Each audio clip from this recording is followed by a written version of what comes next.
Friday and start working with Jackie Chan? It's all about money. Rush Hour was making $20 million. I wouldn't go back to Friday either. Everybody, that was their first movie. On April 26, 1995, a small film made for just $3.5 million quietly arrived in American cinemas and changed how the world saw black neighborhood storytelling forever. Friday was never supposed to become history. It was meant to be a simple comedy about two friends trying to survive one long day on a porch, figuring out how to pay back money before sunset. But the truth is, the making of Friday is filled with hidden details most fans have never heard. So how did this low-budget comedy become one of the most quoted films in American history? And what secrets almost stopped it from ever existing at all? Join us as we uncover 15 hidden secrets about Friday you never knew. Number 15. The entire film was shot in 20 days on one street. Most studio films with even a modest budget take 60 to 90 days to shoot. Friday had roughly a third of that time on its best day, and the production made it work by concentrating almost everything in a single location. The film was shot primarily on 126th Street between Normandy and Halldale Avenue in south-central Los Angeles, and the houses used for most of the scenes belonged to old friends of director F. Gary Gray, who had grown up on exactly that street. The convenience store where Craig and Smokey visit early in the film was a real working store. The street was an active residential neighborhood throughout the entire production. Watch my car, make sure nobody mess with me. But the street was only the beginning of the unusual choices that defined this production, because the director who agreed to shoot on it almost said no to the entire project for reasons that go straight to the heart of what made the film work. Number 14, the director almost turned the job down because Ice Cube scared him. F. Gary Gray was 24 when he directed Friday, and it was his feature directorial debut. He had built his name directing music videos, including work with Ice Cube on several occasions, and that connection was why Ice Cube selected him when he was given the authority to choose his own director. But when the offer came through, Gary was genuinely frightened by the assignment, and not because of the schedule or the budget. He was frightened because he doubted whether audiences would accept Ice Cube playing a comedy role. Gary eventually agreed to direct and, in the process of making the film, found that what he had feared was actually the engine. The stoicism that came from Ice Cube's hip-hop identity became the perfect straight man foundation for Chris Tucker's completely unpredictable energy. Gary also makes a cameo in the film as a worker in the convenience store who slides past the camera in the background, which is a detail most viewers have never caught on their first viewing. And speaking of details hiding in plain sight, the next fact is about the man who almost played Smokey instead of Chris Tucker, and the dinner that changed everything. Number 13, DJ Pooh was originally going to play Smokey. The role of Smokey was not written with Chris Tucker in mind. It was written with the co-writer of the entire film in mind, because DJ Pooh, who co-wrote the screenplay with Ice Cube, was the one who originally planned to play the character himself. The character of Smokey was based largely on DJ Pooh's own time as a drug dealer growing up. How you at? Oh, it's cool. Damn! Which made the casting decision feel natural to both him and Cube. However, when the pitch to New Line Cinema went through and the studio agreed to finance the film, they attached a condition to the green light. The role of Smokey had to be played by someone with more established comedic credentials and a bigger public profile. New Line wanted a name the audience would recognize and trust in the role. Pooh accepted the smaller role of Red instead, the neighbor whose bicycle Debo steals, and the search for Smokey began. Chris Rock and Tommy Davidson were both seriously considered for the role before anyone thought of Chris Tucker. Ice Cube and Pooh discovered Tucker through his appearances on Def Comedy Jam and decided immediately that he was the right choice. While Tucker's first audition did not go well, he eventually got the role, improvised most of his best moments in it, and became one of the most talked-about comedic talents in Hollywood within months of the film opening. And the line that arguably defined his performance was never in the script at all, which brings us straight to the next fact. Number 12. The most quoted line in the film was never written down. When Smokey watched Debo hit the ground after Craig's final punch and shouted the line that audiences have been repeating for 30 years, that line did not exist in the original screenplay. It came entirely from Chris Tucker in the moment of filming. Tucker improvised a significant portion of his dialogue throughout the entire production, which created a specific challenge for director F. Gary Gray, managing a cast full of improvisers while keeping the film inside a budget and a schedule that had almost no room for extended takes. F. If Tucker's most famous line was improvised, the next fact is about the man whose improvised scenes were so numerous and so funny that the director had to actively prevent him from turning every scene he was in into a completely different film. Number 11. John Witherspoon improvised most of his best scenes. John Witherspoon's performance as Willie Jones, Craig's father, is the emotional and comedic anchor of Friday in ways that the film's premise does not immediately suggest. He appears in relatively few scenes, but every one of them delivers something that the script alone could not have produced, and most of what he delivers came entirely from his own imagination. The bathroom scene, the kitchen scene, the sleeping and talking in his sleep scene, and the gun confrontation with Craig were all substantially expanded by Witherspoon's improvisation on set. Gray has described him as someone who could take a line of scripted dialogue and build a complete comedic universe around it before the camera had time to stop rolling. The gun scene in particular, in which Willie tells Craig to put the weapon down and fight like a man, carries an emotional weight that Witherspoon found and delivered in a way the script itself had only sketched. Now, behind the scenes, there is a name most people have forgotten that belongs in this conversation too, because the real person, Craig Jones, never knew his life would end up on screen. Number 10. The story of Craig getting fired on his day off was based on a real person. Ice Cube has said in multiple interviews that the majority of Friday is built from real experiences and real people from the neighborhood where he grew up. The specific incident that anchors the film's entire premise, Craig losing his job for allegedly stealing boxes while not even being at work, was not invented by Ice Cube or DJ Pooh as a comedy setup. Ice Cube has confirmed that the details of being fired on your day off were based directly on a real incident involving his cousin, who was working as a driver for United Parcel Service. His cousin was accused of theft and fired on a day when he was not even present at work to do the stealing he was accused of. Similarly, the character of Smokey as a small-time drug dealer, managing the anxiety of having smoked the product he was supposed to be selling, was based on DJ Pooh's own experience from his earlier life. The script was only the third screenplay Ice Cube had ever written, and the two that came before it were never developed. The lived-in quality that makes Friday feel so different from the films that inspired it to be made came directly from two people writing from memory, rather than from imagination.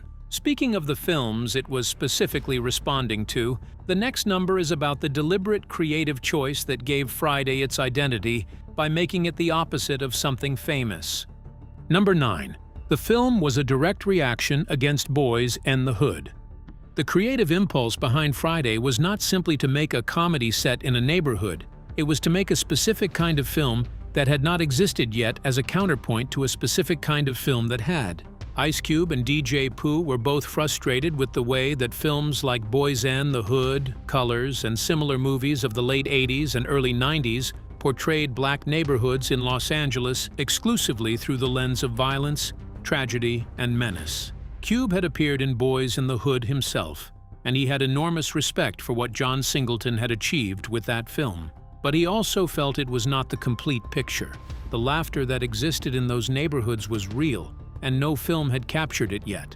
There is also a specific visual callback built into the film that connects it directly to Boys and the Hood in a way that most viewers never notice. The outfit Craig is wearing at the beginning and end of Friday, the cut-off khaki shorts, dark green shirt, white socks, and dark slippers, is the exact same outfit Ice Cube's character Doughboy was wearing at the end of Boys in the Hood.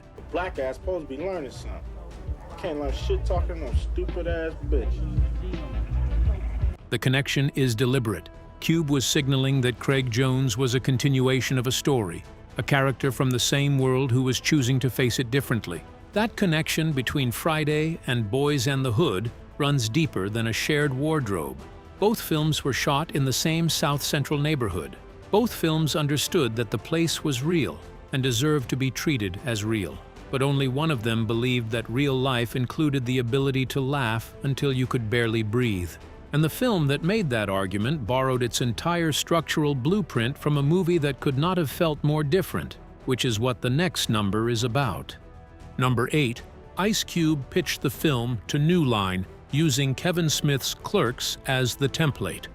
When Ice Cube and DJ Pooh went to pitch Friday to New Line Cinema, they needed a reference point that would make the concept legible to studio executives who were more comfortable with action films and genre fare than with a comedy about two men sitting on a porch in South Central. The film they pointed to as their template was Clerks, Kevin Smith's 1994 black-and-white independent comedy shot in a convenience store for approximately $27,000. I'm not even supposed to be here today! Oh, fuck you! Fuck you, pal! Cube and Pooh pitched Friday as a film that would do the same thing in a black neighborhood setting.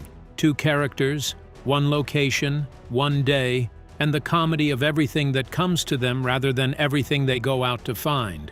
New Line had actually produced House Party in 1990, which was also cited as a tonal reference, and the combination of those two precedents was enough to get the green light. Whether New Line fully believed in what they were financing is a different question, one that the box office answered definitively in April 1995. But before any of that happened, there was a future giant hiding in the background of one scene that nobody noticed at the time. Number 7. Michael Clarke Duncan made his film debut in an uncredited role. Michael Clarke Duncan went on to receive an Academy Award nomination for Best Supporting Actor for his performance in The Green Mile in 1999. He became one of the most physically distinctive and emotionally powerful presences in Hollywood over the following decade, until his death in September 2012 at the age of 54. Actor Michael Clarke Duncan is dead at the age of 54. His career trajectory from where it started to where it ended is one of the more dramatic in recent film history. Where it started was Friday. Duncan appears in an uncredited role as a craps player in the background of a scene, entirely unannounced and entirely unnoticed by nearly every person who watched the film in its original theatrical release. He was there. He was enormous.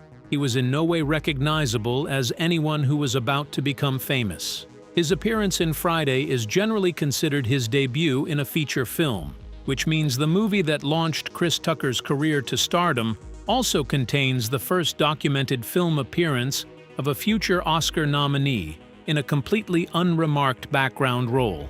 On that note, the next number is about what happened when the production encountered people in the background who had absolutely no interest in cooperating.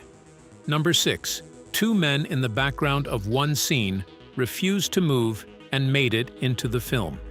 In the flashback sequence where Smokey is sitting in a lowrider with Hector and a friend, the camera captures two men sitting on a block wall in the background of the shot. They are clearly visible, and they were not hired extras. They were residents of the neighborhood who knew that the production crew could not legally order them to move from their own property, and they exercised that right thoroughly. The production team offered them compensation to step out of the shot. They refused, simply sat there and let the camera roll around them, and the scene was filmed with them in it because there was no alternative within the time and budget available. They appear in the finished film. They are there on screen in every version of Friday that has been released in the 30 years since it opened. In the theatrical cut, in the director's cut, on VHS, on DVD, on Blu-ray, and on every streaming platform that carries the film. Interestingly, one of the most memorable lines to emerge from the film came from exactly that kind of uncontrolled, real encounter, which is what the next fact is about. Number 5. Bye Felicia was improvised and almost did not make it into the film. The line that has become perhaps the most culturally durable phrase to emerge from Friday, the casual dismissal delivered when Craig tells Felicia bye Felicia as she walks away having asked to borrow something, Craig. Bye, Felicia. was improvised in the moment of filming and was not treated as a particularly significant moment at the time. The line was not scripted in the way most viewers assume a line that is famous must have been scripted. It came from Ice Cube in the scene. It fit perfectly with Craig's character as someone who had very little patience for people asking for things they had no intention of returning, and it was left in the film as a small moment rather than a comedic highlight. The phrase did not immediately become a phenomenon. It took years of the film circulating in home video and syndication before Bye Felicia started appearing in popular usage as a general dismissal for people or things being removed from consideration. By the time the internet had fully amplified it in the early 2010s, the phrase had completely separated from the film that produced it and become its own piece of cultural vocabulary used by people who had never seen Friday and had no idea where it came from. That kind of cultural half-life, where a moment from a film outlives both its context and its source, is one of the clearest signs that what was created on that street in South Central was something genuinely original. And nobody who contributed to that originality did so more unexpectedly than the man behind the next number, who brought something to Friday that nobody had planned for and that cannot be explained by any casting logic. Number 4. Bernie Mac's entire role was essentially a cameo built around one scene. Bernie Mac plays Pastor Clever in Friday, the hypocritical neighborhood preacher who is more interested in the women of the congregation than in any spiritual matters, and who has one of the most memorable scenes in the entire film. His role is small in terms of screen time and enormous in terms of impact. Mac's scene in the film, where Pastor Clever is seen emerging from Mrs. Parker's bedroom while her husband is not home, was written for a specific kind of comedic energy that required an actor who could play moral authority and complete moral collapse simultaneously, without making either one feel false. Mac had been performing stand-up comedy for years before Friday and had developed a stage presence that communicated the full range of what a black preacher could be in a community, the genuine respect the role commanded, and the genuine ways that respect could be abused. Mac went on to become one of the most beloved comedic presences in American film and television over the following decade, before his death in August 2008 at the age of 50. His role in Friday is often described as a cameo, but it is the kind of cameo that makes the world of the film feel real in a way that a larger role might not have achieved. He walks through the film as though he belongs there because he understood the neighborhood the film was built on, in the same way that everyone else on that set understood it. If Mac's brief appearance was enough to stay with audiences for 30 years, the next number is about someone whose appearance in the film turned into a lasting legacy in a completely different direction. Number 3. The film was shot on active gang territory, and the crew navigated it deliberately. The address where Friday was filmed, 126th Street between Normandy and Halldale Avenue in South Central Los Angeles, was well known as territory associated with the Crip Street Gang at the time of production. This was not an oversight or an accident of location scouting. The film's director had grown up on that street and had spent his childhood navigating exactly the social geography that the production was now working inside. F. Gary Gray's familiarity with the neighborhood was one of the primary reasons Ice Cube chose him to direct the film. Gray understood not just the physical layout of the location, but the interpersonal dynamics that made filming there possible. The houses used for the main filming locations were the actual homes of Gray's childhood friends, which meant the production had genuine community relationships rather than a commercial arrangement with strangers who happened to own suitable properties. The active gang presence in the area created a production environment that most film crews would never have been able to manage, because most film crews would not have had a director who grew up in the middle of it. The neighborhood itself was the final cast member, and it was one that could not be replaced or faked, which leads directly to the most important fact on this entire list, the one that connects Friday to the largest grossing film ever made by a black director, and that most people who love both films have never thought about. Number 2. The film's director went on to direct the highest grossing film ever made by a black filmmaker. F. Gary Gray went on to direct The Negotiator in 1998, Be Cool in 2005, Law Abiding Citizen in 2009, and Straight Outta Compton in 2015, the biographical film about NWA, which reunited him with Ice Cube, and which became one of the most critically and commercially successful music biopics ever made. And then, in 2017, he directed The Fate of the Furious, the 8th installment in the Fast and Furious franchise, which grossed over $1.2 billion at the global box office and became the highest-grossing film ever directed by a black filmmaker at that point in history. Gray never abandoned the instincts he developed on Friday, and those instincts developed under the pressure of no time and no money in a neighborhood that was real in every sense, turned out to be exactly what a career in film required. But the biggest fact on this list, the one that sits at number 1 and that changes something fundamental about how you understand the film's place in history, is not about what Friday launched. It is about what Friday contains that nobody noticed for years after it was finished. Number 1. Quentin Tarantino had his opinion about Friday. The critical establishment of 1995 was not kind to Friday. The major publications that covered the film treated it as a slight, low-budget comedy with limited ambitions and no lasting significance. It was not reviewed as a work of art. It was not discussed as a piece of cultural history in the making. The Variety review was condescending. The film was categorized and set aside. And then Quentin Tarantino, at that point in his career, one of the most credible tastemakers in American cinema following the success of Pulp Fiction and Reservoir Dogs, published a list of his 20 favorite films from 1992 to 2009. Friday was on it. Tarantino placed a $3.5 million comedy filmed in 20 days in South Central Los Angeles, in the same category as the films that had shaped his own generation of filmmaking. That recognition from one of the most serious film minds of the era said something that reviews had been unable to see.